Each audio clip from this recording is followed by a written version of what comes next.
Hey guys, what's going on? Here's another video.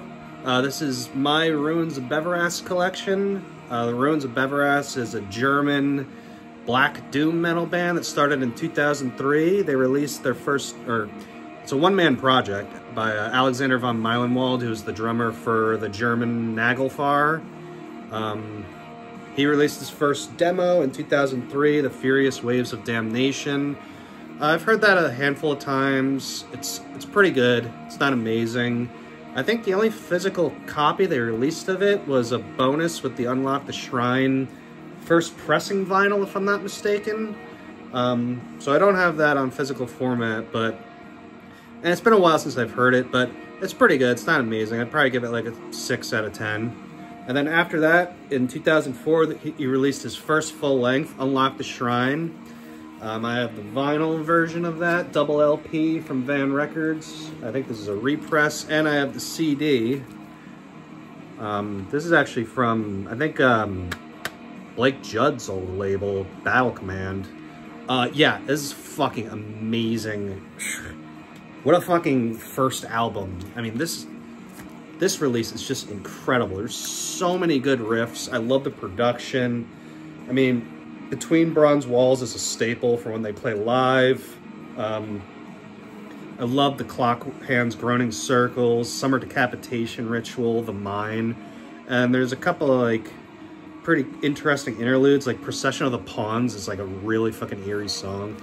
Great fucking album. This is easily a 9 out of 10. After that, they did 2 splits in 2007, or he did 2 splits in 2007 with Urfoss, and then there was one with like 3 other bands that were pretty good, but the songs on those splits would later go onto a compilation. Or actually, shit, I'm sorry. Before those 2 splits, he released Rain Upon the Impure in 2006, which is, again, another just absolute fucking monster of an album. Again, I have this on vinyl from Van Records, and I have this on CD from Van Records as well. Just a nasty but brilliant fucking album. I mean, the songs are long as shit, but like, there's so many fucking good songs on here, and just the atmosphere is just nothing. I'm gonna sound like a fucking basic bitch here, but it's just so spiritual and like moving, and it's nasty and it's raw, but there's so many fucking amazing sections in this album. This is easily a 9.5 out of 10. I fucking love this album.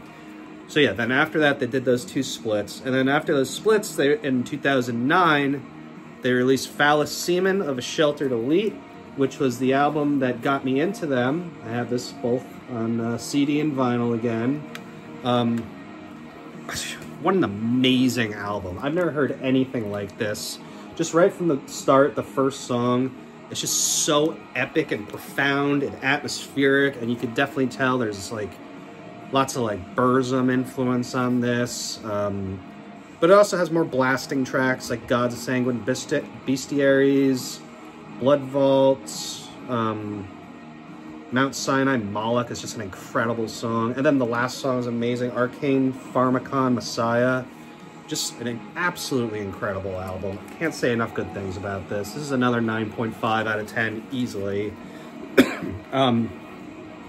So then after that, they released a compilation, or he released a compilation of those 2 aforementioned splits. 2 songs, 2 bonus tracks off Rain Upon the Impure, and a cover of a My Dying Bride song. This is Enchanted by Graven Mold. This is another Van Records release. Everything's off Van Records. I don't know why I have to keep saying that. But yeah, this is a very good compilation. The first song, Desert Lair, is one of the best songs he's ever written. Just an amazing song.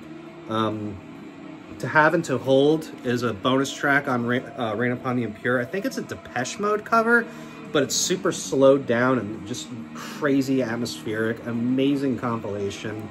I'd probably give this an 8 out of 10. It's like a little inconsistent just because they're just songs taken from, you know, various releases and shit like that, or bonus tracks, but yeah, very good compilation.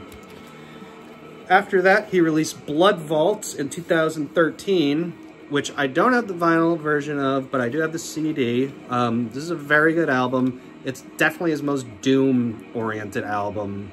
Very slow songs, very long songs, but they're extremely well written. The lyrics are fascinating. It's all about like the witch trials and shit like that of the Middle Ages. A very good album. Probably, I'd probably say it's his weakest album, but it's still very good. Again, very long. Takes a little bit to get into, but it's worth it. This is I'd give this an 8.5 out of 10. And then after that, he released an EP called Takatum Tutum, which is a song that would come from the album after, and a cover of Set the Controls for the Heart of the Sun by Pink Floyd. So I never really figured I really needed that release, because it's kind of like you already have the song on the album after, and then I don't really care about Pink Floyd.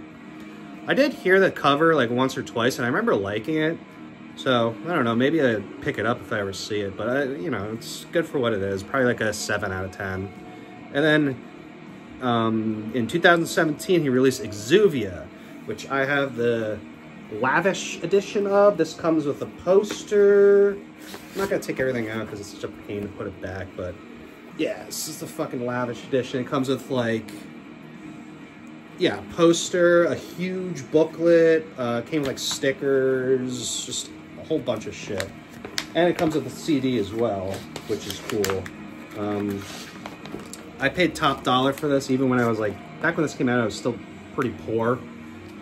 But because it was Ruins of Beverast, and I knew they were gonna deliver, and they did. It's like, just absolutely incredible fucking tribal-oriented atmospheric music.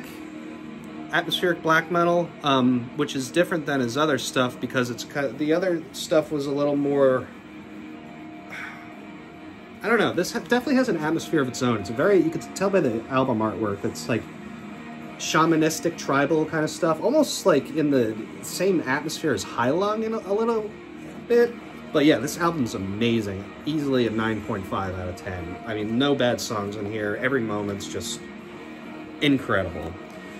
And so after that, they released 2 splits in 2020, one of which was Don't Walk on the Mass Graves, which I have on CD. This is probably my least favorite of all his releases. There's a song by Mourning Beloved and a song by Ruins of Beverast, which I'm not crazy about.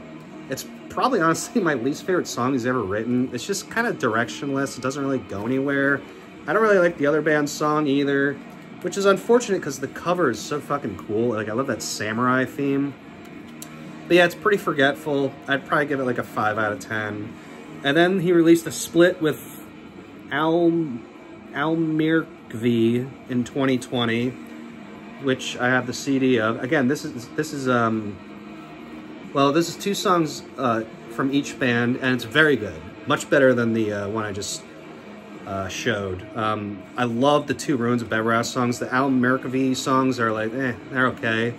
But the Ruins songs remind me a lot of, the first one reminds me a lot of something off of Phallus Semen.